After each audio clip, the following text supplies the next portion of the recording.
আসসালামু আলাইকুম এভরিওয়ান, কেমন আছেন? আশা করি ভালো আছেন। আলহামদুলিল্লাহ আমিও ভালো আছি। আজ রান্না করব বুনা খিচুড়ি। আগের থেকে পোলার চালটা ডালটা ধুয়ে নিয়েছি যাতে জর্জরা হয় আর সফট হয়। সাথে পেঁয়াজ কুচি করে নিয়েছি, কাঁচামরিচ কুচি করে নিয়েছি, তেজপাতা, দারচিনি, এলাচির সাথে দিব। কিভাবে রান্নাটা করতেছি আপনাদের সাথে শেয়ার করতেছি। কড়াইটা বোনেরা চুলায় বসিয়ে দিয়েছি, এখন তেলটা দিয়ে দিচ্ছি।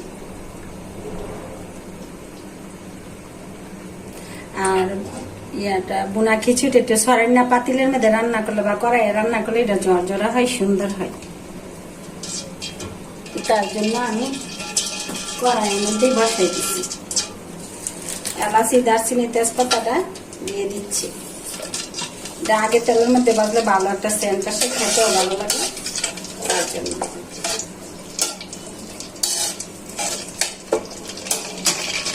গরম হয়ে গেছে, তেলটা ভালো করে পেঁয়াজ কুচিগুলো দিয়ে দিচ্ছি।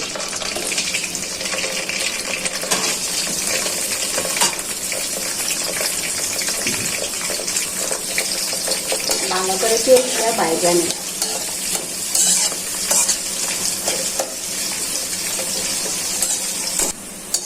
তো বোনেরা পেঁয়াজটা আর এলাচি, দারচিনি, তেজপাতাটা ভালো করে ভাজা হয়ে গেছে আর ফ্লেভারটা অনেক ভালো আসতেছে। মশলার গ্রানটা অনেক ভালো লাগে।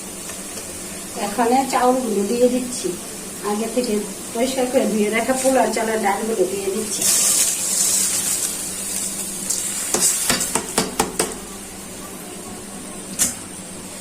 এখন দিয়ে দিচ্ছি স্বাদ মতো লবণ। এখন কিছুক্ষণ ভেজে নিই ভালো করে, তারপরে মশলা দিই।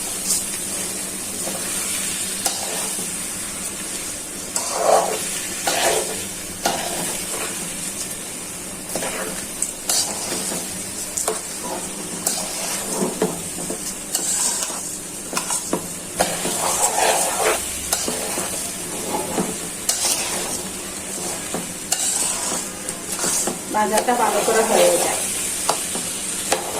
চাউলটা সুন্দর করে ভাজা হয়ে গেছে, একে মশলাগুলো দিয়ে দিচ্ছি।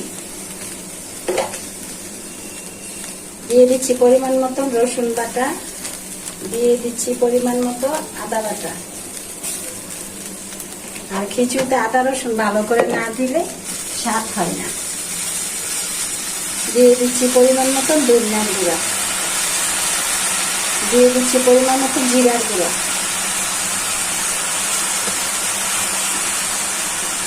দিয়ে দিচ্ছি পরিমাণ মতো হলুদের গুঁড়া। এখন ভালো করে মশলাটা চাউলের সাথে মিশিয়ে দিচ্ছি।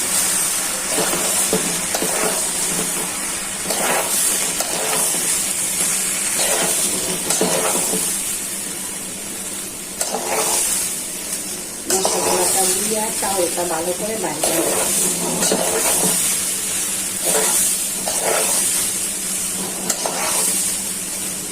মশলাটা দিয়ে না ভাজলে সেটা ভালো হয় না।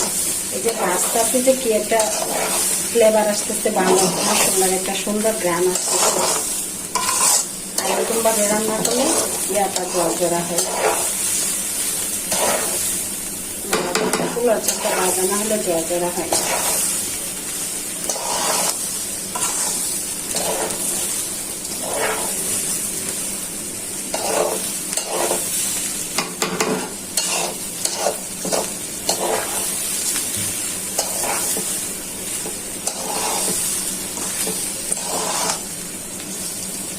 মশলাগুলো ভালো করে ভাজা হয়ে গেছে, সাথে দিয়ে দিচ্ছি ভাজি করা কাঁচামরিচ গুলো,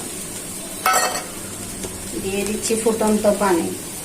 1 কেজি পোলার চাল নিয়েছি, ঝরঝরা রাখতে হলে 1.5 কেজি পানি দিলেই হয়। এই যে দিয়ে দিচ্ছি 1/2 কেজি।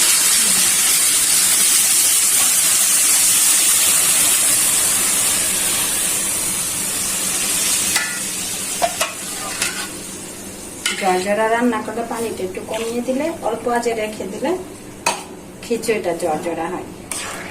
আর বেশি পরিমাণে পানি দিলে এটা ইয়া হয়ে যায়, লেটকা হয়ে যায়। এখন ঝরঝরা রান্না করবো তো, তার জন্য পানিটা ঠিক মতো দিয়ে দিচ্ছি। এখন একটু ঢেকে দিচ্ছি সিদ্ধ হওয়ার জন্য। এই যে দেখুন বোনেরা, ফুটে গেছে চাউলটা। এখন সাথে দিয়া দিচ্ছি ঘি।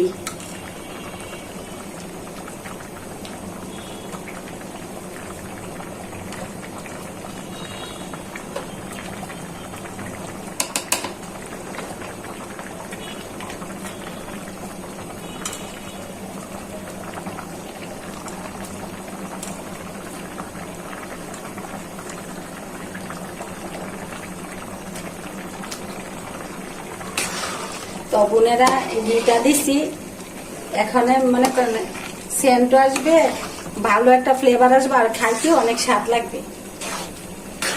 তো বোনেরা এখন প্রায় খিচুড়িটা হয়ে যাচ্ছে, অল্প আঁচে রেখে দিচ্ছি ভালো করে সিদ্ধ হওয়ার জন্য।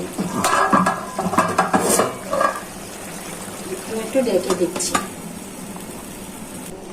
দেখি তো বোনেরা সুন্দর করে, মাশাআল্লাহ কি সুন্দর হয়েছে। এই যে দেখুন বোনেরা, বলছি না 1 কেজি পানির মধ্যে 1 কেজি চাউলে 1.5 কেজি পানি দিছি, তার জন্য জর্জরা হয়েছে। আর চাউলটা তো আগে থেকে ধুয়ে রেখেছি, তার জন্য সফট হয়ে গেছে।